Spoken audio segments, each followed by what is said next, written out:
On récapitule. Je veux vérifier le voltage à la sortie de mon breaker, ou je peux le faire en avant de la switch ou en avant de la lumière. Qualité de l'alimentation ou voltage à l'entrée de n'importe quelle composante, c'est la même chose. Les noirs à la masse. Sur le multimètre, on est en voltage continu. J'ai mon lead noir dans COM, j'ai mon lead rouge dans voltage, l'interrupteur est à ON. Je viens m'installer où est-ce que je veux prendre mon voltage. Le multimètre fait la différence entre le lead rouge et le lead noir. Fait qu'ici, on est à 0, ici, on devrait être à 12 volts. Il nous donne 12 volts. Chute de tension d'un consommateur. Je me mets en voltage toujours continu. En voltage continu. Mon lead noir est à COM, mon lead rouge est à voltage, l'interrupteur est à ON. Je mets mon lead rouge à l'avant, le lead noir en arrière. Qu'est-ce que ça va faire si j'inverse les leads? Bien, ça va faire moins 12. Ouais, mais j'ai la bonne lecture. Oui, mais tu ne sais pas dans quel sens les électrons vont aller. Il y a beaucoup de véhicules qui sont contrôlés par la masse. Si tu es habitué de toujours mettre les leads n'importe où, n'importe comment, tu ne sauras jamais si ton véhicule est contrôlé par la masse ou contrôlé par l'alimentation. C'est important de le mettre sur le bon côté. Consommateur devrait avoir une chute toujours de 12 volts. Hein, je devrais avoir 12 volts ici, puis ici, je devrais avoir 0.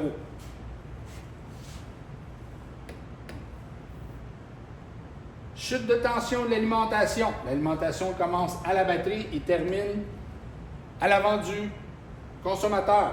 La spécification pour la chute de tension maximum que je peux avoir, c'est 0,5 volts.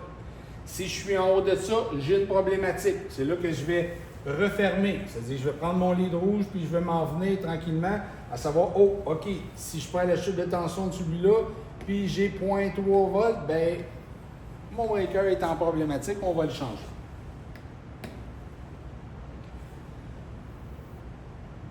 Chute de tension de la masse. La masse commence toujours à l'arrière du consommateur et va terminer à la batterie.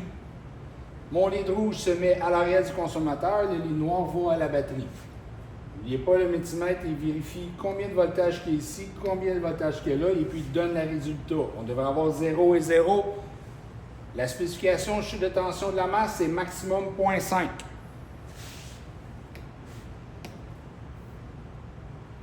Chute de tension d'une composante. Bien, le lead rouge va avant la composante, le lead noir va après la composante. On est toujours en voltage DC. Spécification pour une composante comme ça, c'est maximum 0,1. Le consommateur, lui, il devrait être une chute de tension de 12 volts. Mais les petites composantes, ça devrait être maximum 0,1 volts.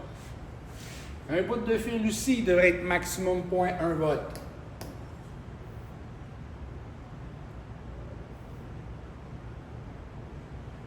Un bout de fil.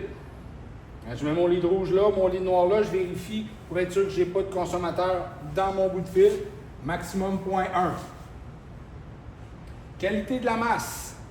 Bien, ce que je veux faire, c'est que je veux vérifier pour être sûr et certain que je n'ai pas de parasite ici. Si je mets mon lead rouge positif batterie à 12 volts, et puis je mets mon lead noir après le consommateur, je devrais être à 0 volts. La différence des deux devrait me donner 12. Si j'ai un parasite ici, ben, la lecture va être plus basse. Ça veut dire que ma masse, elle n'est pas bonne.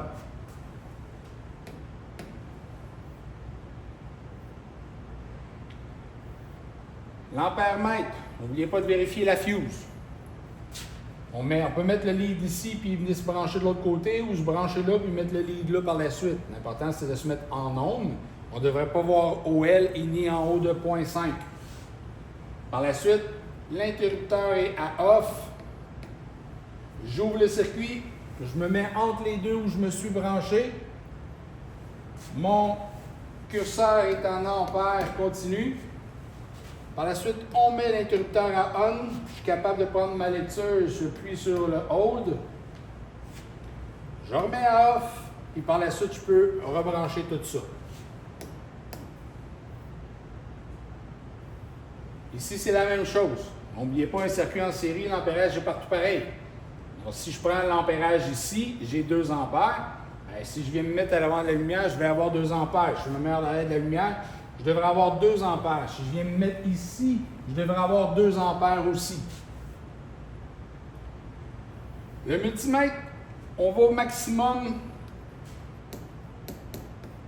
10 ampères. En haut de ça, on prend un autre outil.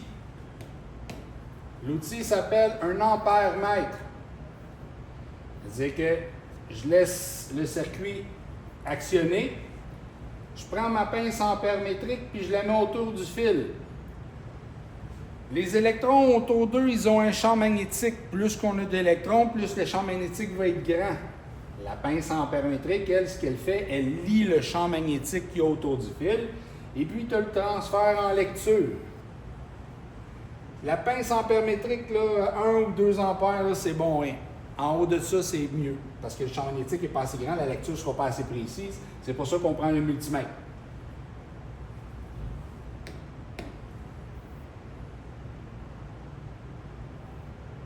Mesurer la résistance.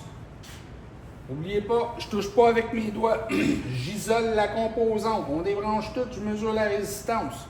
Par la suite, je touche les 2 leads ensemble. J'enlève la lecture de mes 2 leads à ce que j'ai trouvé comme mesure.